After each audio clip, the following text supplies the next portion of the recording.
എല്ലാവരുടെയും ചിന്ത തിരുവഴുത്തിൽ സദൃശ്യവാക്യങ്ങളുടെ പുസ്തകങ്ങളിലേക്ക് ഞാൻ ക്ഷണിക്കുന്നു. നീതിമൊഴികളുടെ പുസ്തകം, നീതിമൊഴികളിൽ പുസ്തകം 1-ാമത് അധികാരത്തിലേക്ക് നമുക്ക് കടന്നു വരാം. 1-ാമത്തെ അധ്യായം 1 മുതൽ 6 വരെയുള്ള വാക്യങ്ങൾ ശബ്ദമുയർത്തി വായിക്കാം.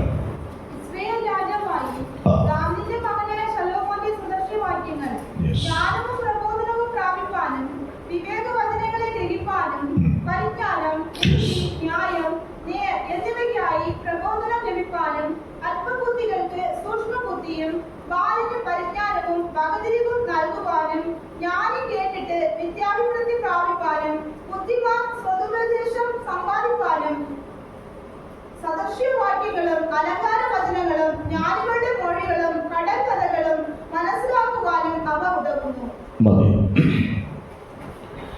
വളരെ അനുഗ്രഹിക്കപ്പെട്ട ചില തിരുവെഴുത്തുകളാണ് നമ്മൾ വായിച്ച് കേട്ടത്. അനുഗ്രഹിക്കപ്പെട്ട ഒരു പുസ്തകമാണ് നീതിമൊഴികളുടെ പുസ്തകം, പ്രോവർബ്സ് എന്ന് പറയുന്നത്. നമുക്കറിയാം, സങ്കീർത്തനം കഴിഞ്ഞിട്ടാണ് നീതിമൊഴികളുടെ സ്ഥാനം വരുന്നത്.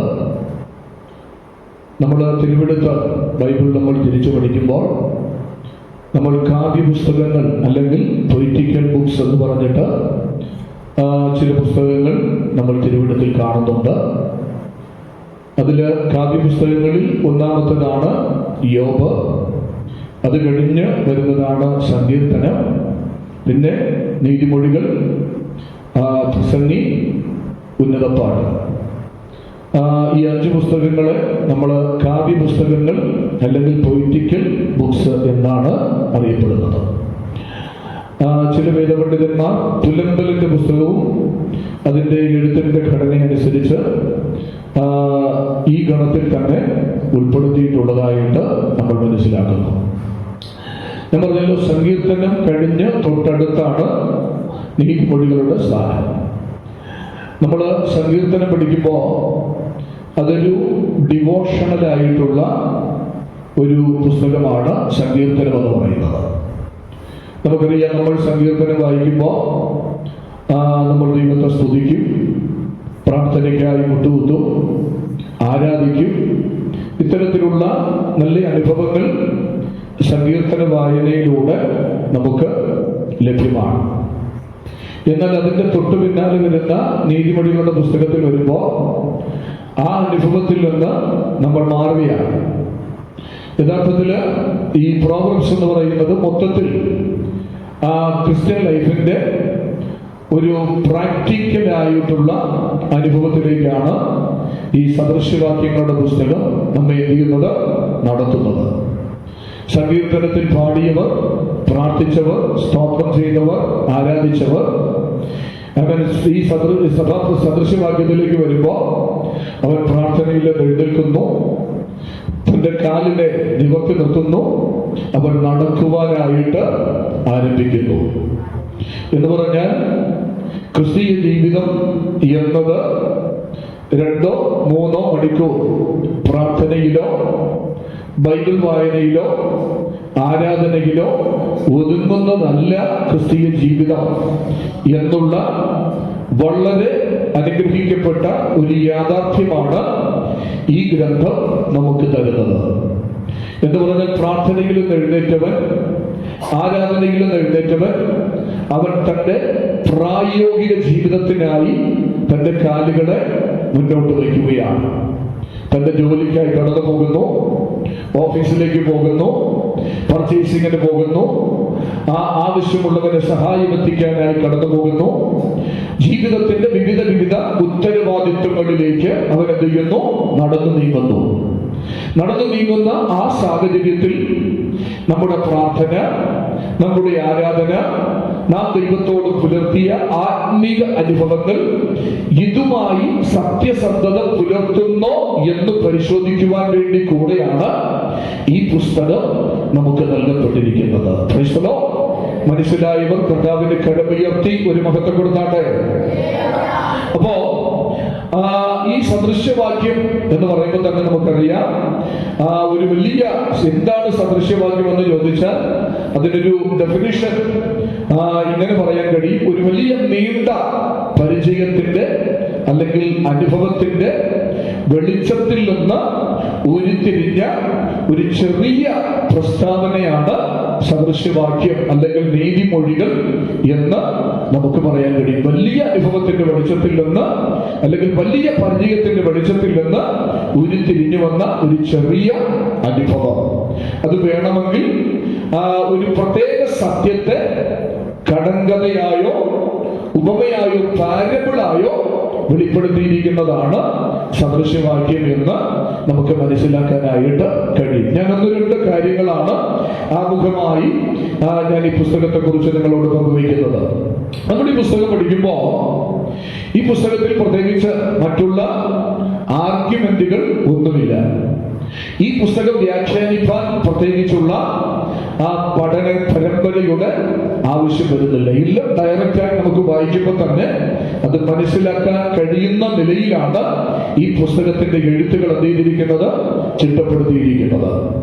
എന്നാൽ വേറെ ചില ബൈബിളിലെ മറ്റു ചില പുസ്തകങ്ങളൊക്കെ പഠിക്കുമ്പോൾ നമുക്ക് അതിനെ പൊരുൾ തിരിച്ച് തരേണ്ടതായ സാഹചര്യം പല പുസ്തകങ്ങൾ പഠിക്കുമ്പോഴും നമുക്ക് മനസ്സിലാക്കുവാൻ കഴിയും. പക്ഷെങ്കിൽ സദൃശ്യവാക്യം നീതിമൊഴികളിലേക്ക് വന്ന പ്രത്യേക ഇന്റർപ്രിട്ടേഷന്റെ വ്യാഖ്യാനത്തിന്റെ പൊരുൾ തിരിച്ച് തരേണ്ടതിന്റെ ആവശ്യകത വരുന്നില്ല.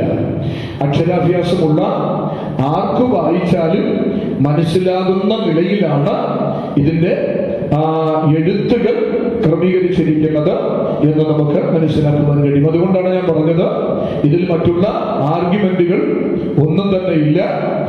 ഇതിൽ നമുക്ക് പാലിക്കുവാനുള്ള ഒത്തിരി കാര്യങ്ങളാണ്, അസംഷനുകളാണ് എന്ന് പറഞ്ഞാൽ ചില കണ്ടെത്തലുകളുണ്ട്, കൽപ്പനകളുണ്ട്, ചില വിധികളുണ്ട്, പ്രത്യേകമായ ചില ഉപദേശങ്ങളുണ്ട്, പ്രമാണങ്ങളുണ്ട്. അതെല്ലാം നമുക്ക് ഇതിൽ നിന്ന് മനസ്സിലാക്കാൻ കഴിയുന്നുണ്ട്. ഇത് വേണമെങ്കിൽ എഡ്യൂക്കേഷണൽ വിദ്യാഭ്യാസപരമായ ഒത്തിരി കാര്യങ്ങൾ ഇതിനകത്തുണ്ട്. എന്തിനേറെ പറയുന്നു, സൈക്കോളജിക്കലായിട്ടുള്ള യാഥാർത്ഥ്യങ്ങൾ ഇതിനകത്തുണ്ട്. ഒരു മനുഷ്യനെ അവനെ മോറൽ ലൈഫിലേക്ക് ഏറ്റവും ഹൈ ആയ എന്ന് പറഞ്ഞാൽ ധാർമ്മിക ജീവിതത്തിന്റെ ആത്മീക ജീവിതത്തിന്റെയും ഏറ്റവും ഉന്നതമായ നിലയിൽ കൊണ്ടെത്തിക്കുവാൻ കഴിയുന്ന ഒരു പുസ്തകമായിട്ടാണ് ഈ പുസ്തകത്തെ വിശകലനം ചെയ്തിരിക്കുന്നത്. Praise the Lord. ഇതിനകത്ത് അൺസയന്റിഫിക് ആയിട്ടുള്ള അഥവാ അശാസ്ത്രീയമായിട്ടുള്ള ഒന്നും തന്നെ ഇതിനകത്തില്ല. എല്ലാം ശാസ്ത്രീയമായ യാഥാർത്ഥ്യങ്ങൾ തന്നെയാണ് ഇതിനകത്ത് പരിശുദ്ധാത്മാവ് ചെയ്യുന്നത്, വെളിപ്പെടുത്തിയിരിക്കുന്നത്. നമുക്കറിയാം, 4-ാം അധ്യായത്തിലേക്ക് വരുമ്പോ 4-ാം അധ്യായം 23-ാമത്തെ വാക്യത്തില് ഇതിന്റെ ഗ്രന്ഥകാരൻ പറയുന്നൊരു പദമുണ്ട്, സകല ജാഗ്രതയോടും കൂടെ നിന്റെ ഹൃദയത്തെ എന്ത് ചെയ്യുക, കാത്തുകൊള്ളുക, ജീവന്റെ ഉത്ഭവം അതിൽ നിന്നല്ലോ ആകുന്നത് എന്നാണ് പറഞ്ഞിരിക്കുന്നത്. അപ്പോ ഒരു മനുഷ്യൻ, ഇത് ഞാൻ ശാസ്ത്രീയമെന്ന് പറയാൻ കാരണം, ഒരു മനുഷ്യന്റെ ജീവന്റെ ഉത്ഭവം എവിടെ നിന്നാണ്? അവന്റെ ഹൃദയത്തിൽ നിന്നാണ്. അപ്പോ അത് വില്യം ഹാർഡിയെ പോലുള്ള ശാസ്ത്രജ്ഞന്മാർ ഈ അടുത്ത കാലഘട്ടങ്ങളിൽ അതെന്ത് ചെയ്തു, തെളിയിക്കുവാനായിട്ട് ഇടയായി. നമുക്കറിയാം, അമേരിക്കയുടെ മുൻ കേന്ദ്ര കുറ്റാന്വേഷണ മേധാവിയായിരുന്ന ജോൺ എഡ്ഗർ ഹുവറിനെ പോലുള്ള ശാസ്ത്രജ്ഞന്മാർ അവരുടെ പഠനത്തിന്റെയും വിശകലനത്തിന്റെയും ഗവേഷണത്തിന്റെയും ഫലമായി മനുഷ്യന്റെ ജീവൻ രക്തത്തിലാണ് എന്നുള്ളതായ വസ്തുത അദ്ദേഹത്തെ പോലുള്ള വില്യം ഹാർഡിയെ പോലുള്ള വലിയ വലിയ സയന്റിസ്റ്റുകൾ കണ്ടുപിടിച്ച യാഥാർത്ഥ്യം പിൽക്കാലങ്ങളിൽ അത് ശാസ്ത്രീയമാണെന്ന് തെളിയിച്ചു. എന്നാൽ നൂറ്റാണ്ടുകൾക്ക് മുന്നമേ തന്നെ വിശുദ്ധ വേദപുസ്തകത്തിൽ അവൻ സ്തോത്രം ചെയ്യുന്ന ശക്തമായ നിലയിൽ എഴുതി വയ്ക്കുവാനായിട്ടിടയായി. വേദപുസ്തകത്തിൽ എന്തെല്ലാം കാര്യങ്ങൾ എഴുതി വെച്ചിട്ടുണ്ടോ അതെല്ലാം പിൽക്കാലങ്ങളിൽ ഒരുപക്ഷെ നമ്മൾ വസിക്കുന്ന ഈ ഭൂമിയുടെ നിലനിൽപ്പ് നമുക്കറിയാം. നമ്മൾ പഠിച്ചിട്ടുണ്ട് സ്കൂളുകളിൽ ഈ ഭൂമിയെ കുറിച്ചുള്ള നിലനിൽപ്പിനെ കുറിച്ച് മിശ്രൈമർ എങ്ങനെ വിശ്വസിച്ചിരുന്നു. 5 തൂണുകളിൽ നിർത്തപ്പെട്ടിരിക്കുകയാണ് ഭൂമി എന്ന് വിശ്വസിക്കുന്നു. ഗ്രേക്കുകാർ മറ്റൊരു വിശ്വാസമാണ് പുലർത്തുന്നത്. അനന്തൻ എന്ന് പറയുന്ന സർപ്പം ഈ ഭൂമിയെ വഹിക്കുന്നതായി വേറൊരു വിശ്വാസമുണ്ട്. ഇങ്ങനെ പല നിലകളിലുള്ള വിശ്വാസമാണ് മനുഷ്യ സമൂഹത്തിനുള്ളത്. പക്ഷെങ്കിൽ അവൻ 4000 വർഷങ്ങൾക്ക് മുന്നമേ തന്നെ വിശുദ്ധ വേദപുസ്തകം വ്യക്തമായി അവൻ ഭക്തനായ ഇയ്യോബിലൂടെ പറഞ്ഞിരിക്കുന്നു, ഭൂമിയെ തമ്പുരാൻ നാസ്തിത്വത്തിന്റെ അവൻ തൂക്കിയിട്ടിരിക്കുകയാണ്. അപ്പോ ശാസ്ത്രീയ സത്യങ്ങൾ അശാസ്ത്രീയമായിട്ടുള്ള ഒന്നും തന്നെ ഈ തിരുവെഴുത്തുകളിൽ നിന്നൊന്ന് നമുക്ക് കാണാനായി കഴിയുന്നില്ല. അപ്പോൾ ഈ പ്രോവർബ്സ്, ഈ നീതിമൊഴികൾ എന്ന പുസ്തകം നമ്മൾ പഠിക്കുമ്പോൾ ശാസ്ത്രീയപരമായ നിരവധി പ്രസ്താവനകളാണ് നമുക്ക് മനസ്സിലാക്കുവാനായിട്ട് കഴിയുന്നത്. ഒറ്റ വാക്കിൽ പറഞ്ഞ മനുഷ്യ ജീവിതത്തിന്റെ എല്ലാ സ്വഭാവങ്ങളും ഈ പുസ്തകത്തിനകത്ത് എന്ത് ചെയ്തിട്ടുണ്ട്, പറഞ്ഞിട്ടുണ്ട്. നമുക്കറിയാം ഈ പുസ്തകം എഴുതിയത് ആരാണ്. നമ്മൾ അതിന്റെ 1-ാമത്തെ വാക്യം പഠിക്കുമ്പോ ഇസ്രായേൽ രാജാവായി ദാവീദിന്റെ മകനായ ശലോമോന്റെ സദൃശവാക്യങ്ങൾ എന്നാണ് കാണുന്നപ്പോ ഈ പുസ്തകം എഴുതിയത് ദാവീദിന്റെ മകനായ ശലോമോൻ എന്നുള്ള കാര്യം ആ ഭാഗത്തിൽ നിന്ന് വ്യക്തമാണ്. മാത്രമല്ല ഈ ശലോമോൻ ഇത് കൂടാതെ വേറെയും ചില പുസ്തകങ്ങൾ എന്ത് ചെയ്തിട്ടുണ്ട്, എഴുതിയിട്ടുണ്ട്. പ്രത്യേകിച്ച് നമ്മുടെ ബൈബിളിൽ ശലോമോൻ എഴുതിയ മറ്റു ചില പുസ്തകങ്ങളുണ്ട്. തൊട്ടടുത്ത് വായിക്കുന്ന പ്രസംഗിയുടെ പുസ്തകം, അതുപോലെ ഉന്നതപ്പാട്ട്, ഈ പുസ്തകങ്ങളെല്ലാം ആരെഴുതിയതാണ്, ശലോമോന എഴുതപ്പെട്ടിരിക്കുന്നതാണ്. ഈ 3 പുസ്തകങ്ങളും നമ്മളൊന്ന് അപഗ്രഥനം ചെയ്ത് നമ്മൾ പഠിച്ചു കഴിഞ്ഞാൽ പ്രധാനമായും 3 ആശയങ്ങൾ നമുക്ക് ഈ പുസ്തകത്തിൽ നിന്ന്, ശലോമോന്റെ പുസ്തകങ്ങളിൽ നിന്ന് നമുക്ക് ലഭിക്കുന്നു. ഈ നീതിമൊഴികൾ നമ്മൾ അപഗ്രഥനം ചെയ്ത് പഠിക്കുമ്പോൾ ഇതിനകത്ത് പ്രധാനപ്പെട്ട വിഷയം എന്ന് പറയുന്നത് ഡിവൈൻ വിസ്ഡമാണ്. ഒരു ദൈവിക ജ്ഞാനത്തെ കുറിച്ച് ഇതിനകത്ത് വ്യക്തമാക്കുന്നുണ്ട്. പ്രസംഗിയുടെ പുസ്തകത്തിലേക്ക് വരുമ്പോൾ ഫൂളിഷ്നെസ്സിനെ കുറിച്ച്, മഹാഘോഷത്വത്തെ കുറിച്ച് അദ്ദേഹം പറയുന്നു. അദ്ദേഹം അതിൽ വ്യക്തമാക്കുന്ന എല്ലാം എന്താണ്, മായ എന്ന ഒരു കൺസെപ്റ്റിലേക്ക് തന്റെ ചിന്ത എന്ത് ചെയ്യുന്നു, മാറുന്നു. എന്നാൽ ഉന്നതപ്പാട്ടിലേക്ക് വരുമ്പോൾ ഒരു ഡിവൈൻ ലവ് അവൻ എന്ന് പറഞ്ഞാൽ അവൻ സ്വന്തം ഏറ്റവും മുഖ്യ കൽപ്പന അത് സ്നേഹമാണ് എന്ന് പറഞ്ഞാൽ എല്ലാത്തിനും വലുത്, ഈ ജ്ഞാനത്തെക്കാൾ, ഈ ഫൂളിഷ്നെസ്സിനേക്കാൾ ഏറ്റവും ശ്രേഷ്ഠമായത് ദിവ്യ സ്നേഹമാണ്, ഡിവൈൻ ലവ് ആണ് എന്നുള്ളതായ ഒരു ആശയത്തിലേക്കാണ് ഉന്നതപ്പാട്ടിൽ വരുമ്പോൾ അദ്ദേഹം എത്തിച്ചേരുന്നത്. അങ്ങനെ വ്യത്യസ്തമായ ആശയങ്ങളാണ് ശലോമോനിലൂടെ നമുക്ക് ലഭ്യമാകുന്നത്. പ്രത്യേകിച്ച് ഈ ശലോമോൻ ഇത്രയും പുസ്തകങ്ങളെല്ലാം എഴുതിയത് നമ്മുടെ രാജാക്കന്മാരുടെ 1-ാം പുസ്തകം പഠിക്കുമ്പോൾ അവിടെ വ്യക്തമാണ് 3000 സദൃശ്യവാക്യങ്ങളും 1005 ഗീതങ്ങളും ശലോമോൻ എന്ത് ചെയ്തിട്ടുണ്ട്, എഴുതിയിട്ടുണ്ട് എന്ന് ബൈബിളിൽ തന്നെ വ്യക്തമായി പ്രതിപാദിക്കുന്നുണ്ട്. 3000 സദൃശ്യവാക്യങ്ങൾ.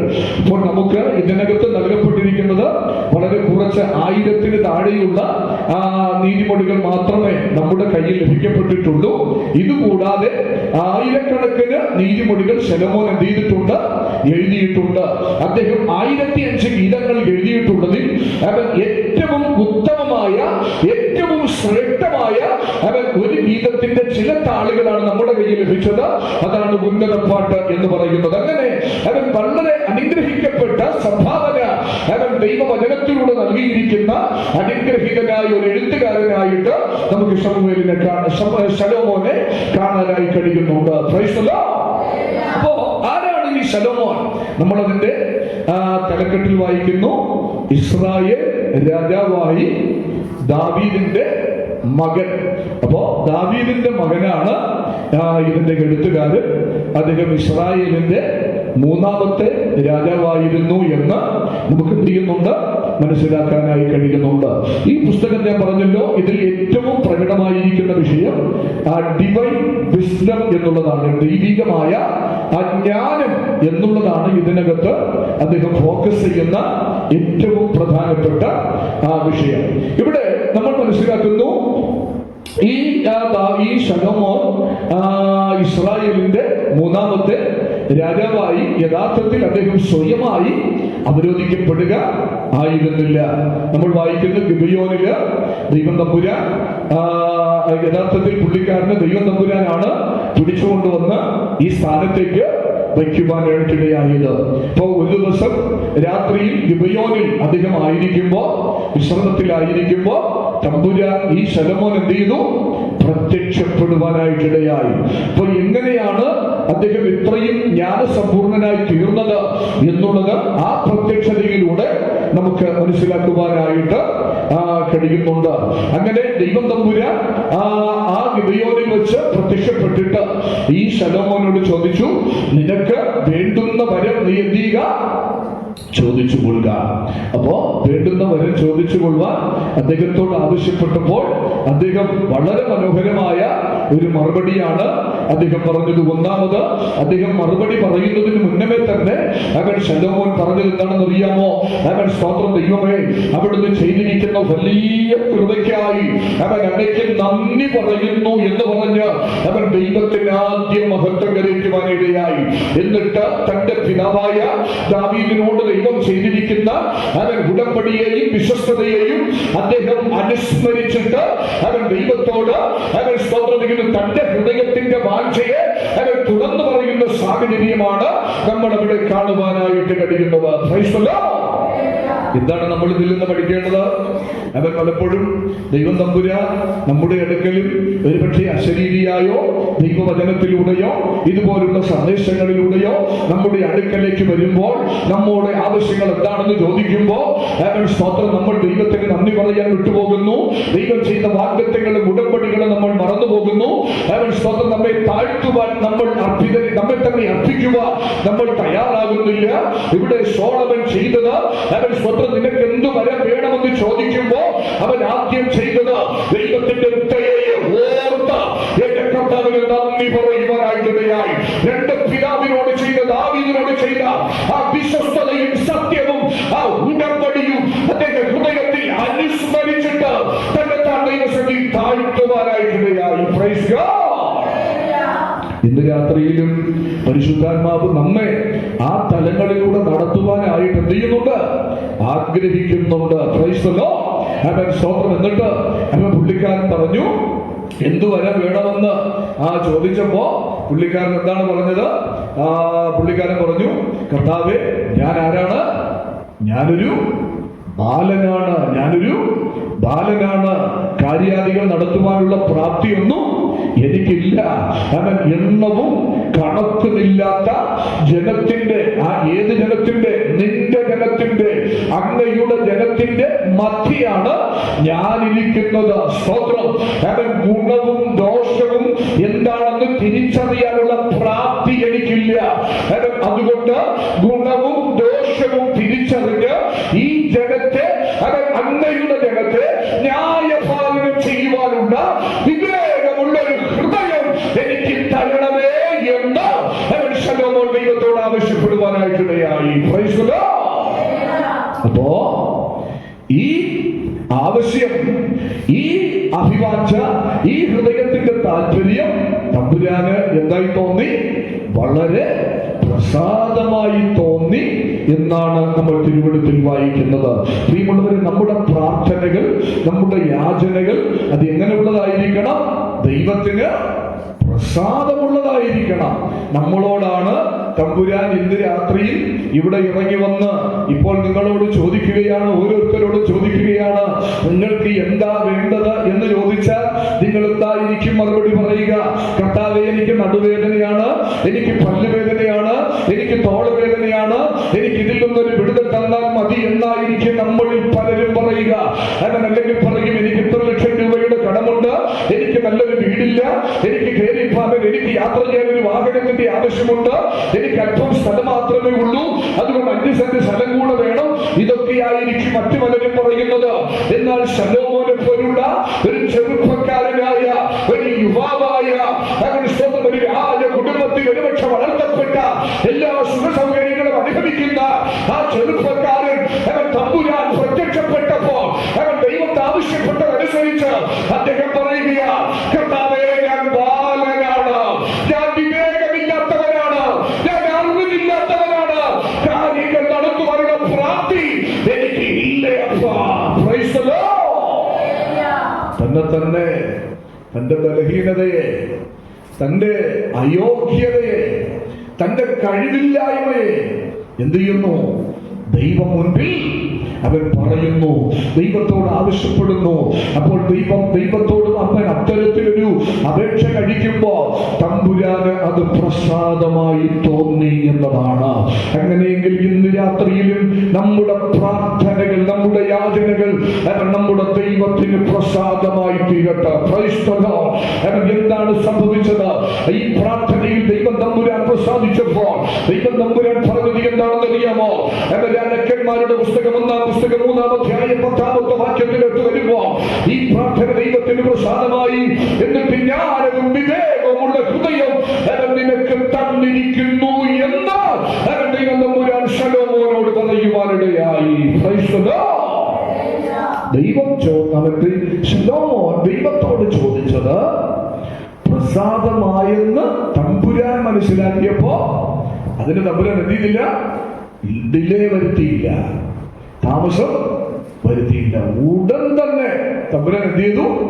മറുപടി അയക്കുകയായിരുന്നു. അപ്പൊ പലപ്പോഴും നമ്മുടെ പ്രാർത്ഥനകൾക്ക് എന്തുകൊണ്ട് ഉടനടി മറുപടി ലഭിക്കുന്നില്ല എന്ന് ചോദിച്ചാൽ ചില വിഷയങ്ങളിൽ നമ്മൾ ചോദിക്കുന്നത്, നമ്മൾ മുട്ടുപിടി പിടിച്ചുകൊണ്ടിരിക്കുന്നത് ദൈവത്തിന് പ്രസാദമില്ലാത്ത പല വിഷയങ്ങളുമാണ് എന്നുള്ള യാഥാർത്ഥ്യത്തിലേക്കാണ് ഈ വസ്തുത എന്ത് ചെയ്യുന്നത്? വിരൽ ചൂണ്ടുന്നത്. അതുകൊണ്ട് ദൈവത്തിന് പ്രസാദമുള്ളത് ചോദിച്ചാൽ ദൈവം അത് ഉടൻ തന്നെ എന്ത് ചെയ്യും? നമുക്ക് നൽകിത്തരും എന്നുള്ള ഒരാശയം പരിശുദ്ധാത്മാവ് ഇന്ന് രാത്രിയിലും ദൈവസഭയ്ക്ക് കൈമാറുന്നു. ദൈവം തമ്പുരാൻ അദ്ദേഹത്തോട് പറയുകയാണ്, അദ്ദേഹം ജ്ഞാനവും വിവേകമുള്ള ഹൃദയം കൊടുത്തിട്ട് അവൻ ശലോമോനോട് വീണ്ടും പറയുന്നു, അവൻ നിനക്ക് സമനായവൻ നിനക്ക് മുൻപ് ഉണ്ടായിട്ടില്ല, നിനക്ക് സമനായവൻ നിനക്ക് ശേഷം ഉണ്ടാകുകയുമില്ല. എന്റെ ദൈവം എത്ര വലിയവനാണെന്ന് നോക്കുക. അവൻ നിനക്ക് സമനായവൻ നിനക്ക് മുൻപുണ്ടായിട്ടില്ല, നിനക്ക് ശേഷം ഉണ്ടാകുകയുമില്ല. Praise the Lord. അപ്പോ ലോകത്തിലെ തന്നെ ഏറ്റവും വലിയ ജ്ഞാനിയായിട്ട് തമ്പുരാൻ എന്ത് ചെയ്തു? സോളമനെ ഉയർത്തുവാനായിട്ടിടയായി എന്ന് നമുക്ക് മനസ്സിലാക്കാൻ കഴിയുന്നുണ്ട്. അതുകൊണ്ട് അദ്ദേഹം ചോദിച്ചത് ദൈവത്തിന് പ്രസാദമായതുകൊണ്ട് ഇതെല്ലാം തമ്പുരാൻ പറഞ്ഞിട്ട് വീണ്ടും പറഞ്ഞു, അല്ലയോ ശലോമോനെ, നീ ചോദിക്കാത്ത അവൻ മഹത്വവും ഐശ്വര്യവും സമ്പത്തും അവൻ മഹത്വവും എല്ലാം ഞാൻ നിനക്ക് ഇതോടുകൂടെ തരാനായിട്ട് ആഗ്രഹിക്കുകയാണ്. Praise the Lord. നീ ചോദിച്ച കാര്യം എനിക്കെന്തായി? പ്രസാദമായി. എനിക്ക് പ്രസാദമായതുകൊണ്ട് നീ സമ്പത്ത് ചോദിച്ചില്ല, ആരോഗ്യം ചോദിച്ചില്ല, നീ മറ്റുള്ള യാതൊന്നും ഭൗതികമായിട്ടുള്ള ഒന്നും നീ ചോദിച്ചില്ല. അതുകൊണ്ട് നീ ചോദിച്ചത് എനിക്ക് പ്രസാദമായതുകൊണ്ട് നീ ചോദിക്കാത്തത് കൂടെ ഞാൻ എന്ത് ചെയ്യാൻ പോവാ? നിനക്ക് തരാൻ പോവുകയാണ്. Praise the Lord. അതാണ് എഫെസ്യ ലേഖനത്തിൽ നമ്മൾ വായിക്കുന്നത്, നാം ചോദിക്കുന്നതിലും നനയ്ക്കുന്നതിലും അത്യന്തം പരമായി നടത്തുവാൻ കഴിയുന്നവനാണ് നമ്മുടെ ദൈവം. ഇന്ന് രാത്രിയില് നമ്മൾ മനസ്സിലാക്കണം, നമ്മൾ സേവിക്കുന്ന നമ്മുടെ കർത്താവിന്റെ പ്രത്യേകത നമ്മൾ ചോദിക്കുന്നതിനേക്കാൾ നമ്മൾ നനയ്ക്കുന്നതിനപ്പുറമായിട്ട് അവൻ ചെയ്യുവാൻ കരുത്തൻ തന്നെയാണ്. പക്ഷെ അവിടത്തേക്ക് പ്രസാദമുള്ളത് നമ്മൾ ചോദിച്ചാൽ എന്റെ കർത്താവ് ഇരട്ടിപ്പായ നന്മകൾ ഇന്ന് രാത്രിയിൽ നമ്മുടെ ജീവിതത്തിൽ തരും എന്നതിന് രണ്ട് പക്ഷമില്ല. Praise the Lord. ഇവിടെ നോക്കണം, അങ്ങനെ ശലോമോൻ അവൻ എല്ലാ നിലയിലും അവൻ അങ്ങനെ ദൈവം തമ്പുരാൻ നൽകിയ ദൈവിക അനുഗ്രഹം അവൻ ജ്ഞാനം എന്ന നിലയിൽ തമ്പുരാൻ അവന് കൈമാറുവാനായിട്ടിടയായി.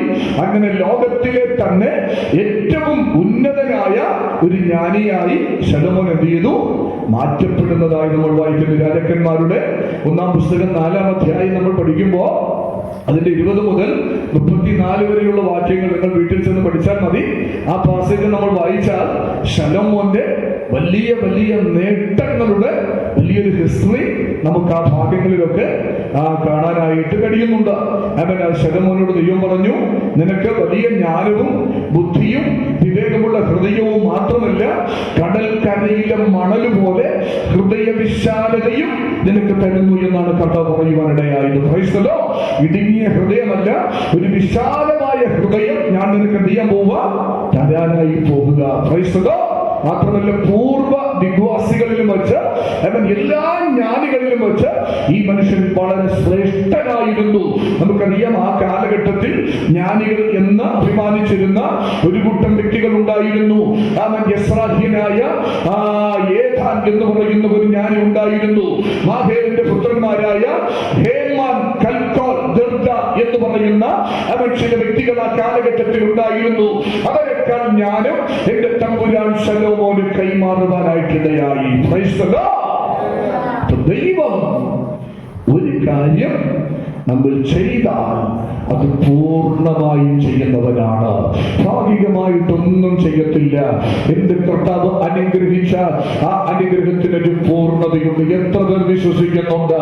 ഇന്ന് രാത്രി നിങ്ങൾ ദൈവത്തിന്റെ പാദപീഠത്തിലായിരിക്കുമ്പോ ഭാഗിക നന്മകളല്ല, ഭാഗിക കൃപകളല്ല, പാർശ്വരായിട്ടുള്ള ആശീർവാദങ്ങളല്ല, പൂർണ്ണമായ അനുഗ്രഹങ്ങളെ, ദൈവിക വിടുതലുകളെ, സ്വർഗീയ നന്മകളെ നിങ്ങളിലേക്ക് കൈമാറ്റം ചെയ്ത് ഇന്ന് രാത്രിയിലെ അനുഗ്രഹത്തിന്റെ മറ്റൊരു തലത്തിലേക്ക് ഈ പുസ്തകം നമ്മൾ നടത്തുന്നത് പോലെ ആത്മീക ഔന്നത്യത്തിന്റെ മോറൽ പരമായിട്ടുള്ള ഒരു ഹൈ ലെവലിലേക്ക് ഇന്ന് രാത്രിയിൽ നടത്തുവാൻ ശക്തരായി നമുക്ക് വേണ്ടി ഇവിടെ കടന്നു വന്നിട്ടുണ്ട്. Praise God. നോക്കണം, ഈ പുസ്തകം നമ്മള് പഠിക്കുമ്പോൾ യഥാർത്ഥത്തില് ഇത് ശലോമോൻ ജ്ഞാനം കൊടുത്തപ്പോ അദ്ദേഹം ഇതിനകത്ത് എഴുതി വെച്ചതെല്ലാം ജ്ഞാനത്തെ സംബന്ധിക്കുന്ന കാര്യങ്ങളാണ്. യഥാർത്ഥത്തില് എല്ലാ ഡിപ്പാർട്ട്മെന്റും ഇതിനകത്തുണ്ട്. മനുഷ്യൻ, പാപം, സ്വർഗം, നിത്യത, അങ്ങനെ എല്ലാ വിഷയങ്ങളും അദ്ദേഹം എന്ത് ചെയ്യുന്നുണ്ട്, ഇതിനകത്ത് വെളിപ്പെടുത്തുന്നുണ്ട്. തന്റെ തലച്ചോറ് ഒരു യൂണിവേഴ്സിറ്റി പോലെ, ഒരു സർവകലാശാല പോലെ അവിടെ വെളിപ്പെടുകയാണ്. അതെല്ലാം കൂടെ അദ്ദേഹം എന്ത് ചെയ്യുന്നു, നമ്മള് ഒരു കല്യാണ വീട്ടിൽ പോയി കഴിഞ്ഞാൽ ഒരു ഇലക്കകത്ത് പിന്നെ പച്ചടി, കിച്ചടി, നാരങ്ങ, അല്ലെ, ഇഞ്ചി, ഇങ്ങനെ പല പല വിഭവങ്ങൾ എല്ലാം കൂടെ നമുക്ക് ഒരു ഇലയിൽ എന്ത് ചെയ്യും, ലഭ്യമാക്കപ്പെടുന്നത് പോലെ അവൻ ശലോമോൻ സകല കാര്യങ്ങളും, മനുഷ്യന്റെ സകല ആവശ്യങ്ങളും ഇതിനകത്ത് ഒറ്റ പുസ്തകത്തിനകത്ത് അദ്ദേഹം എല്ലാ കാര്യങ്ങളും ഉള്ളടക്കം ചെയ്ത് അവൻ നമ്മുടെ കരങ്ങളിലേക്ക് നൽകിയിരിക്കുകയാണ്. അത് എന്ത് ചെയ്യണം? അത് നമ്മൾ പോകുന്ന ഇടങ്ങളിൽ വഹിക്കണം. ഇത് ഹൃദയത്തിൽ സൂക്ഷിക്കണം. അവൻ സ്തോത്രം ചെയ്യുന്നു. ഇത് അന്നുള്ള അവൻ ദൈവിക ആലോചനകൾ നമുക്ക് തരുന്നത് കൊണ്ട്, ഇത് കരുത്ത് തരുന്നത് കൊണ്ട്, ഇത് നമ്മെ നിത്യങ്ങളിലേക്ക് നയിക്കുവാൻ ഉതകുന്നത് കൊണ്ട്, ഇത് ജീവിതത്തിന്റെ, ഇത് ഹൃദയത്തിന്റെ മാംസവലകയിൽ കെട്ടിത്തൂക്കണം എന്നുള്ള ഒരു ഉപദേശമാണ് ഈ തിരുവെഴുത്തുകളിലൂടെ ശലോമോൻ നമുക്ക് നൽകി തരുന്നത്. Praise the Lord. നോക്കണം, ഓരോ യുവാവിനും, ഓരോ പുരുഷനും, ഓരോ സ്ത്രീക്കും, ഓരോ യുവതിക്കും പ്രത്യേക ആവശ്യമായ നല്ല നിർദ്ദേശങ്ങൾ ഈ പുസ്തകത്തിനകത്ത് നിന്ന് നമുക്ക് ലഭ്യമാണ്. Praise the Lord. ഒരുപക്ഷെ നമ്മൾ ചിന്തിക്കാം, ഇത് സദൃശ്യവാക്യം എന്ന നിലയിൽ, നീതിമൊഴികൾ എന്ന നിലയിൽ, പാരബിളായി, കടങ്കഥ പോലെ ഒക്കെ ഇത് ഉള്ളതുകൊണ്ട് ഇത് ദൈവശ്വാസീയമാണോ എന്നുള്ള ചിന്ത നമുക്കുണ്ടാകാം. പക്ഷേ വിശുദ്ധ തിരുവെഴുത്ത് പറയുന്നത് എല്ലാ പുസ്തകങ്ങളും അത് എന്താണ്, ദൈവശ്വാസീയം എന്നാണ് വേദപുസ്തകം നമ്മെ പഠിപ്പിക്കുന്നത്. തിമോഥെയോസിന്റെ 2-ാം ലേഖനം 3-ാം അധ്യായം 16-17 വാക്യങ്ങൾ പഠിക്കുമ്പോൾ ആ വസ്തുത നമുക്ക് മനസ്സിലാക്കാൻ കഴിയുന്നു. വേഗത്തിൽ ഒന്ന് വായിക്കാം. തിമോഥെയോസിന്റെ 2-ാം ലേഖനം 3-ാം അധ്യായം 16-17 വാക്യങ്ങൾ വേഗത്തിൽ ഒന്ന് വായിച്ചേ. എല്ലാ തിരുവെഴുത്തും ദൈവശ്വാസീയമാകയാൽ ദൈവത്തിന്റെ മനുഷ്യൻ സകല സൽപ്രവൃത്തിക്കും വക പ്രാപിച്ച് തികഞ്ഞവനാകേണ്ടതിന് ഉപദേശത്തിനും ശാസനത്തിനും ഗുണീകരണത്തിനും നീതിയുടെ അഭ്യസനത്തിനും പ്രയോജനമുള്ളത് ആകുന്നു. അപ്പോ ദൈവ വചനം എന്ന് പറയുന്നത് എല്ലാ തിരുവെഴുത്തും അതെങ്ങനെയുള്ളതാണ്? ദൈവിക, ദൈവ ശ്വാസീയമാണ്. അത് കാനോനികമാണ്. അത് അംഗീകരിക്കുവാൻ യോഗ്യമായ വചനങ്ങൾ തന്നെയാണ്. ഇവിടെ നമുക്ക് മനസ്സിലാക്കുവാൻ കഴിയുന്നത് 4 വിധത്തിലാണ് ഈ തിരുവെഴുത്ത് നമുക്ക് പ്രയോജനമായി തീരുന്നത് എന്ന് അവിടെ വ്യക്തമാക്കുന്നു. ഒന്ന്, ഇത് നമ്മുടെ ഉപദേശത്തിന്, ഇത് നമ്മെ ശരിയായ നിലയിൽ നടത്തുവാനായിട്ടുള്ള ഉപദേശത്തിന് ഇത് കാരണമായി തീരുന്നു എന്ന് എഴുതിയിട്ടുണ്ട്. 2, ഇത് അവൻ സ്തോത്രം ശാസനത്തിന് ഇത് ഉപകരിക്കുന്നു എന്ന് എഴുതിയിട്ടുണ്ട്. 3, ഇത് ഗുണീകരണത്തിന് അല്ലെങ്കിൽ കറക്ഷന് ഇത് നമ്മെ ഉപകരിക്കുന്നുണ്ട് എഴുതിയിട്ടുണ്ട്. നീതി നീതിയിലെ അഭ്യസനത്തിന് ഇത് ഉപയോഗപ്രദം എന്നാണ് വ്യക്തമാക്കിയിരിക്കുന്നത്. Praise the Lord. അപ്പോ ഇതെന്തിനെല്ലാം ഉതകുന്നു? ഇന്ന് ഇതൊരു സ്തോത്ര ഉപദേശത്തിന് നമുക്ക് ഉതകുന്നു, ശാസനത്തിന് ഉതകുന്നു, അവൻ ഗുണീകരണത്തിന് ഉതകുന്നു, അവൻ നീതിയിലെ അഭ്യസനത്തിന് ഈ തിരുവെഴുത്ത് നമുക്ക് ഉതകുന്നു എന്നുള്ള വ്യക്തമായ ചിന്തയാണ് തിരുവെഴുത്തിലൂടെ നമുക്ക് മനസ്സിലാക്കുവാൻ കഴിയുന്നത്. നിങ്ങൾ നോക്കുക, നമ്മൾ ഈ സദൃശ്യവാക്യങ്ങളുടെ പുസ്തകം പഠിക്കുമ്പോൾ യഥാർത്ഥത്തിൽ ഈ പുസ്തകം നിന്ന് ശാസിക്കുക മാത്രമല്ല, ഒരു ഭാവി അവൻ സ്തോത്രമല്ലെങ്കിൽ ദൈവ വഴിവിട്ടു പോകുന്ന ഒരു മനുഷ്യൻ അവൻ ദൈവത്തിങ്കലേക്ക് തിരിഞ്ഞ് അവൻ ദൈവിക പാതയിലൂടെ ചരിക്കണം എന്നും അവൻ ജ്ഞാനത്തോടും വിവേകത്തോടും എങ്ങനെ പെരുമാറണം എന്നുമുള്ള നല്ല ചിന്തകളാണ് ഈ പുസ്തകത്തിലൂടെ നമുക്ക് മനസ്സിലാക്കുവാൻ കഴിയുന്നത്. Praise the Lord. ഞാൻ പറഞ്ഞല്ലോ, ഈ പുസ്തകത്തിന്റെ താക്കോൽ വാക്ക് തന്നെ ജ്ഞാനം എന്നുള്ളതാണ്. നമ്മളതിന്റെ 7ാമത്തെ വാക്യം പഠിക്കുമ്പോ യഹോവഭക്തി ജ്ഞാനത്തിന്റെ ആരംഭം എന്നാണ് അവിടെ നമുക്ക് മനസ്സിലാക്കാൻ കഴിയുന്നത്. ഈ ജ്ഞാനം എന്ന ആശയം പ്രധാനമായി നമുക്ക് 3 കാര്യങ്ങളിലൂടെ അദ്ദേഹം എന്ത് ചെയ്യുന്നുണ്ട്, ഇവിടെ വ്യക്തമാക്കുന്നുണ്ട്. അതിന്റെ 2ാമത്തെ വാക്യം നമ്മൾ പഠിച്ച് ജ്ഞാനവും പ്രബോധനവും പ്രാപിപ്പാനും വിവേകവചനങ്ങളെ ഗ്രഹിപ്പാനും എന്ന് പറഞ്ഞാൽ ജ്ഞാനവും പ്രബോധനവും എന്ന് പറഞ്ഞാൽ അഭ്യസനം, ഇൻസ്ട്രക്ഷൻ എന്നാണ് ആ പദത്തിന് നമുക്ക് മനസ്സിലാക്കാൻ കഴിയുന്നത്. ദൈവത്തിന്റെ ജ്ഞാനം അദ്ദേഹം പ്രകടമാക്കുന്ന 3 തലങ്ങൾ. ഒന്ന് എന്താണ്? ആ ജ്ഞാനം അഭ്യസനത്തിലൂടെ പ്രകടമാക്കേണ്ട ഒന്നാണ് എന്ന് അദ്ദേഹം വ്യക്തമാക്കുന്നു. എന്ന് പറഞ്ഞാല് ഒരു കുട്ടി വളരുമ്പോൾ അവൻ എങ്ങനെ വളരണം, അവന്റെ സ്വഭാവത്തെ എങ്ങനെ ചിട്ടപ്പെടുത്തണം, അവൻ ആർക്കൊക്കെ കീഴടങ്ങണം, അവൻ എന്തൊക്കെ ചെയ്യണം എന്നുള്ള കാര്യാദികൾ മാതാപിതാക്കൾ പറഞ്ഞുകൊടുത്ത് അവന്റെ സ്വഭാവത്തിന് രൂപീകരണം വരുത്തുന്നത് പോലെയാണ് അവൻ ഇവിടെ അഭ്യസനം എന്ന് പറയുന്നത്. ഒരു ദൈവ പൈതലിനെ അവനെ എന്ത് ചെയ്യുന്നു? റിപ്രൂഫ് ചെയ്യുന്നു. അവൻ സ്തോത്രം ചെയ്യുന്നു, ഇൻസ്ട്രക്ട് ചെയ്യുന്നു. അവൻ സ്തോത്രം റൈച്ചസ് ആയ പാതയിലൂടെ ഈ തിരുവെടുത്ത് അവനെ നടത്തുവാനിടയായിത്തീരുന്നു. അതുകൊണ്ട് ഈ ദൈവത്തിന്റെ വചനം അവന്റെ സ്വഭാവത്തിന്റെ രൂപീകരണത്തിന്, അവന്റെ ആത്മീക മനുഷ്യന്റെ ഉദ്ധാരണത്തിന് ഈ തിരുവെടുത്ത് ഉതകുന്നു എന്നുള്ളതാണ് അവൻ അദ്ദേഹം നമ്മെ ഓർമ്മപ്പെടുത്തുന്നത്. Praise the Lord. അതുകൊണ്ട് ഇന്ന് രാത്രിയിലും ഈ തിരുവെഴുത്ത് നമ്മൾ വായിക്കുന്നത്, നമ്മൾ കേൾക്കുന്നത്, ഇത് നമ്മുടെ ആത്മീക മനുഷ്യന്റെ അല്ലെങ്കിൽ അകത്തെ മനുഷ്യന്റെ ഉത്തേജനത്തിന്, അതൊരു റിപ്രൂഫിന്, ഇതൊരു കറക്ഷന് ഒക്കെ ഇത് കാരണമായി ഭവിക്കുന്നു എന്നുള്ളതാണ് നമുക്ക് മനസ്സിലാക്കുവാൻ കഴിയുന്നത്. ഈ ജ്ഞാനം ഒന്നാമത് അദ്ദേഹം അഭ്യസനം എന്ന ഒരു വിഷയത്തിൽ അധിഷ്ഠിതമായ നിലയിൽ അദ്ദേഹം ഓർപ്പിക്കുന്നുണ്ട്. 2ാമത് അദ്ദേഹം പറയുന്നു 3ാമത്തെ വാക്യത്തിൽ പരിജ്ഞാനം അല്ലെങ്കിൽ നോളേജ് എന്ന് പറയുന്ന ഒരു പദത്തിലൂടെ ആ ജ്ഞാനത്തെ അദ്ദേഹം എന്ത് ചെയ്യുന്നുണ്ട്? വിശകലനം ചെയ്യുന്നുണ്ട്. എന്ന് പറഞ്ഞാൽ അന്ധമായി അനുസരിക്കുന്ന ഒരു ശീലമല്ല ഇവിടെ കാണുന്നത്, മറിച്ച് ശരിയായതും തെറ്റായതുമായ കാര്യങ്ങളെ അവൻ എന്ത് ചെയ്യുന്നു?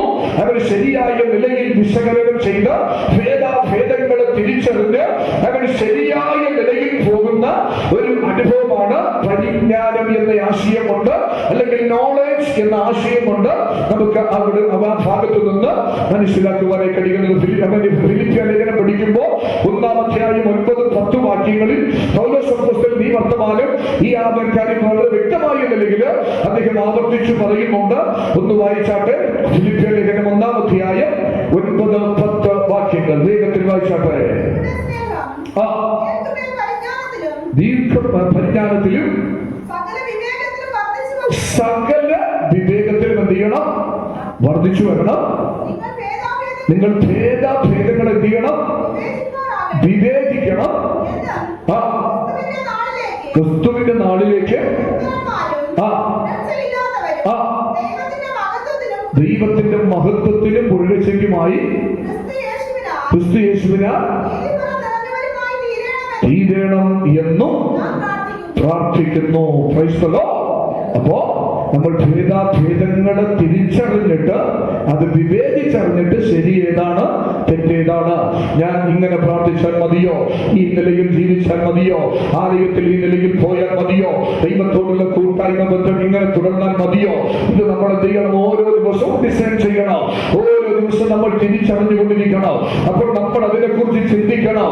അവൻ ഈ നിലയിൽ പോയാൽ എനിക്ക് സ്വർഗത്തിൽ പോകാൻ കഴിയുമോ? എന്റെ ആത്മിക ജീവിതത്തിൽ തുടരുവാൻ കഴിയുമോ?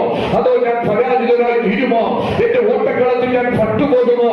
അവൻ സ്വന്തം നമ്മൾ ഭേദങ്ങളെ അവൻ മുൻപിലുള്ള സത്യമായാലും വ്യക്തിയായതുമായ കാര്യങ്ങളെ അവൻ നമ്മൾ വിവേചിക്കണം. നമ്മൾ ചെയ്യുന്നത് അവൻ നമ്മൾ പിന്മാറി നിൽക്കുന്ന വിഷയങ്ങൾ, അവൻ നമ്മൾ ചെയ്യുവാൻ പഠിച്ചു നിൽക്കുന്ന വിഷയങ്ങൾ, അത് ശരിയാണോ എന്ന് അവൻ നമ്മൾ വിവേചിച്ച് അവൻ നല്ല തീരുമാനം എടുക്കുന്നതിനെയാണ് പരിജ്ഞാനം എന്ന പദം കൊണ്ട് അവൻ പരിശുദ്ധാത്മാവിലൂടെ വ്യക്തമാക്കുന്നത്. മൂന്ന്, ജ്ഞാനമെന്ന പദത്തെ പറഞ്ഞ് അവസാനിപ്പിക്കാൻ ഞാൻ ഈ ഭാഗത്തോട് ഒന്ന് അഭ്യസനം, രണ്ട് പരിജ്ഞാനം, മൂന്ന് അദ്ദേഹം പറയുന്നത് അവൻ വിവേകം എന്ന അവൻ പദത്തിനകത്ത് അദ്ദേഹം അവൻ മൂന്നാമത്തെ ആശയത്തെ അവൻ ജ്ഞാനത്തെ അദ്ദേഹം കൊണ്ടുവരികയാണ്. വിവേകം എന്ന് പറയുമ്പോൾ അവൻ വിസ്ഡം എന്നാണ് നമുക്ക് മനസ്സിലാക്കുവാനായി കഴിയുന്നത്. എന്ന് പറഞ്ഞാൽ ഈ വിവേകം എന്ന് പറയുന്ന നല്ല അഭ്യസനവും നല്ല പരിജ്ഞാനവും നമുക്ക് ലഭ്യമായിട്ട് മറ്റുള്ളവരോട് പക്വമായ നിലയിൽ പെരുമാറുന്ന ഒരു ശീലമാണ് വിവേകം എന്ന് പറയുന്നത്. എത്ര പേർക്ക് മനസ്സിലായി? നല്ല അഭ്യസനവും നല്ല പരിജ്ഞാനവും ഒക്കെ നമുക്ക് ലഭിച്ചിട്ട് നമ്മൾ മറ്റുള്ളവരോട് വളരെ മിതമായി, അപ്പോൾ തന്നെ നല്ല മച്ചുറായി, നല്ല പക്വമായി നമ്മൾ ഇടപെടുന്ന ഒരു രീതിയാണ് വിവേകം അല്ലെങ്കിൽ വിസ്ഡം എന്ന പദം കൊണ്ട് നമുക്ക് മനസ്സിലാക്കുവാൻ കഴിയുന്നത്. ആ വിവേകം എന്ന പദത്തിനകത്താണ് നീതി, ന്യായം, നേര് അവിടെ പറയുന്നുണ്ട്. നീതി, ന്യായം, നേര്. ഈ വിവേകത്തിനകത്ത് അന്തർലീനമാണ് ഈ മൂന്ന് പദങ്ങളും. പക്വതയുള്ള ഒരുവന് അവൻ നീതി പ്രവർത്തിപ്പാൻ കഴിയും, ന്യായം പ്രവർത്തിപ്പാൻ കഴിയും, നേര് പ്രവർത്തിപ്പാൻ കഴിയും. വിവേകമില്ലാത്തവൻ അവൻ എങ്ങനെയുള്ളവനാകും? അവൻ ഒരിക്കലും ഇത്യാദി ധാർമ്മിക ആത്മിക വിഷയങ്ങൾ അവന്റെ ജീവിതത്തിൽ പ്രാക്ടീസ് ചെയ്യുവാൻ അവന് കഴിയത്തില്ല. അവനിൽ നേര് കാണില്ല, അവനിൽ സത്യം കാണില്ല, അവനിൽ ന്യായം കാണത്തില്ല. അവൻ തോന്നും പോലെ ജീവിക്കുന്നവരായിരിക്കും എന്നുള്ളതാണ് വിവേകം ഇല്ലാത്തവന്റെ അവസ്ഥ. നമുക്കറിയാം, ആ തിരുവെഴുത്തിൽ ശമൂവേലിന്റെ പുസ്തകത്തില് ആ വിവേകത്തോടെ പെരുമാറിയ ഒരു സ്ത്രീയെ കുറിച്ച് നമ്മൾ വായിക്കുന്നുണ്ട്. ആരാണെന്നറിയാമോ? അബീഗയിൽ. അബീഗയിലിന്റെ ആ തക്ക സമയത്തുള്ള വിവേക നിമിത്തം തന്റെ ഭർത്താവായ നാബാലിനെ ദാവീദിന്റെ കയ്യിൽ നിന്ന് അവൻ വിടുവിക്കുവാൻ, രക്ഷിക്കുവാനിടയായി. അല്ലെങ്കിൽ അദ്ദേഹം എന്ത് ചെയ്യേണ്ടതായിരുന്നു? കൊല്ലപ്പെടേണ്ടതായിരുന്നു. നാബാൽ ഹോഷൻ എന്ന് പറഞ്ഞ അബീഗയിലിന്റെ ഭർത്താവ് ഒരുപക്ഷെ ദാരുണമായി വധിക്കപ്പെടേണ്ടതായിരുന്നു. പക്ഷെങ്കിൽ അബീഗയിൽ എന്ന് പറയുന്ന ആ ഭാര്യയുടെ ആ സ്ത്രീയുടെ വിവേകപരമായ ഇടപെടൽ കാരണം ആ കുടുംബത്തെ രക്ഷിക്കുവാൻ, ആ ഭർത്താവിനെ രക്ഷിക്കുവാൻ അവർക്ക് കഴിഞ്ഞു. ഇന്ന് രാത്രിയിലും നമ്മുടെ അവൻ കുടുംബങ്ങളിൽ നമ്മുടെ നല്ല ഇടപെടലുകൾ കണ്ട് അവൻ നമ്മുടെ പുരുഷന്മാർക്ക് നമ്മൾ എങ്ങനെ ഇരിക്കണം? ലജ്ജാശീലത്തോടെ അടങ്ങിയിരിക്കണം എന്നാണ് പത്രോസിന്റെ ലേഖനത്തിൽ നമ്മൾ വായിക്കുന്നത്. അവൻ മാത്രമല്ല, അവൻ നമ്മുടെ നല്ല ഇടപെടലുകൾ അവൻ നമ്മുടെ ഭർത്താക്കന്മാരുടെ മുൻപിൽ അവൻ സാക്ഷ്യത്തിന് കാരണമാക്കി തീരുകയും അവൻ പാപാർത്ഥ കാലത്തിൽ നിന്ന് അവൻ നശിച്ചു പോകുന്ന ജീവിതാനുഭവത്തിൽ നിന്ന് രക്ഷയിലേക്ക് നടത്തുവാൻ ഉതകുന്നതുമായി തീരും എന്നാണ് വിശുദ്ധ തിരുവെഴുത്ത് നമ്മെ പഠിപ്പിക്കുന്നത്. അതുകൊണ്ട് നമ്മുടെ വീട്ടിലുള്ളവരെയും നമ്മുടെ നാട്ടിലുള്ളവരെയും നമ്മുടെ പക്വമായ, നമ്മുടെ വിവേകമായ അവൻ ജീവിതം കൊണ്ട് എന്ത് ചെയ്യണം? ക്രിസ്തുവിലേക്ക് നയിക്കുവാൻ, അവൻ സ്വന്തം അഗ്നി ചൂടയിൽ നിന്ന്, തീയിൽ നിന്ന് വലിച്ചെടുക്കുവാൻ നമ്മുടെ വിവേകപൂർണമായ ഇടപെടലിലൂടെ നമുക്ക് കഴിയണം. അതാണ് യഥാർത്ഥത്തിൽ ഇന്ന് രാത്രിയിലും ഈ തിരുവെഴുത്ത് അവൻ നമുക്ക് നൽകി തരുന്നത്. അവൻ പ്രിയമുള്ളവരെ, അവൻ സ്വന്തം ഈ വിവേകം ആർക്കാണ് കൊടുക്കുന്നത് ചോദിച്ചാൽ നമുക്കറിയാം. അത് താഴോട്ടുള്ള വാക്യങ്ങൾ പഠിക്കുമ്പോൾ ഒന്ന് അല്പബുദ്ധികൾക്ക് നൽകുന്നു, രണ്ട് ജ്ഞാനികൾക്ക് നൽകുന്നു എന്ന് നമുക്ക് വായിക്കുന്നുണ്ട്. അവൻ അതിന്റെ വിശകലനത്തിലേക്ക് ഞാൻ പോകുന്നില്ല. അവൻ അല്പബുദ്ധികൾക്ക് ദൈവം നൽകുന്നു, ജ്ഞാനികൾക്കും വിവേകം നൽകുന്നു. ഇന്ന് രാത്രിയിൽ ഈ ജ്ഞാനം ആരെന്ന് ചോദിച്ചാൽ ഒറ്റ വാക്യം കൂടെ വായിച്ച് ഞാൻ അവസാനിപ്പിക്കുന്നു. ഈ ജ്ഞാനം എന്താണ്? ഈ ജ്ഞാനം ആർക്ക് അനുഭവിക്കാൻ അതിലേക്ക് എന്തും കിടക്കുന്നില്ല. ഈ ജ്ഞാനം എന്താണ് എന്ന് വിശുദ്ധ വേദപുസ്തകത്തിൽ അവൻ കൊരിന്ത്യർ ലേഖനം, അവൻ വേഗത്തിൽ കടന്നു വരും. കൊരിന്ത്യർ കഴിഞ്ഞ് 1-ാം ലേഖനം 1-ാം അധ്യായം അതിന്റെ 30-ാമത്തെ വാക്യം വേഗത്തിൽ വായിച്ചാട്ടെ. 1 കൊരിന്ത്യർ കഴിഞ്ഞ ലേഖനം 1-ാം അധ്യായം 30-ാമത്തെ വാക്യം.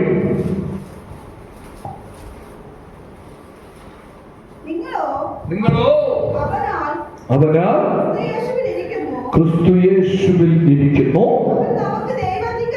അവൻ നമുക്ക് ദൈവത്തിങ്കൽ നിന്ന് ജ്ഞാനവും നീതിയും ശുദ്ധീകരണവും വീണ്ടെടുപ്പും ആയി തീർന്നിരിക്കുന്നു. മനസ്സിലായവർ കർത്താവിന് ഒരു മകത്വം കൊടുത്താട്ടെ.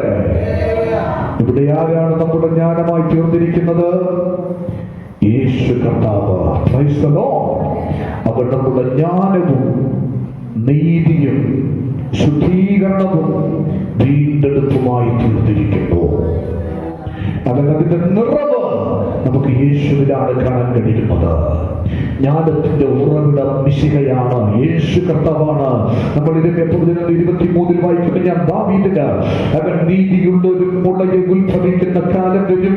അവൻ രാജാവായി അവൻ സ്വന്തം ബുദ്ധിയോട് പ്രവർത്തിച്ച് നീതിയും ന്യായവും നടത്തും എന്ന് അവൻ തിരുവെഴുത്തിൽ വായിക്കുന്നുണ്ട്. ആരിത് കൈവശമാക്കുമെന്ന് ചോദിച്ചാൽ ക്രിസ്തുവിന്റെ മനസ്സുള്ളവർക്ക് മാത്രമേ ഇത് കരസ്ഥമാക്കുവാനായി കഴിയുകയുള്ളൂ എന്ന് 1 കൊരിന്ത്യർ 2:16 വ്യക്തമാക്കുന്നുണ്ട്. അങ്ങനെയെങ്കിൽ ക്രിസ്തു നമ്മുടെ ജ്ഞാനമായി ഇന്നേക്ക് 2024 ആണ്ടുകൾക്ക് മുന്നമേ അവൻ വെളിപ്പെട്ടു എങ്കിൽ ആ ജ്ഞാനമായ ക്രിസ്തുവിനെ അവൻ ജീവിതത്തിലേക്ക് കൈക്കൊള്ളുന്നവന് അവൻ ജ്ഞാനമായിട്ട് മാത്രമല്ല ശുദ്ധീകരണമായും വീണ്ടെടുപ്പായും അവൻ സ്വന്തം നമുക്ക് അനുഭവിക്കാൻ കഴിയും. ഇന്ന് രാത്രിയിൽ ആ ജ്ഞാനമായ ക്രിസ്തുവിനെ നമ്മുടെ ജീവിതത്തിന്റെ ഭാഗമാക്കാൻ പരിശുദ്ധാത്മാവിനായി സഹായിക്കട്ടെ. എല്ലാ കണ്ണുകളും അടയട്ടെ, മുഴങ്കാലുകളും അടയട്ടെ. ഒരുമിച്ച്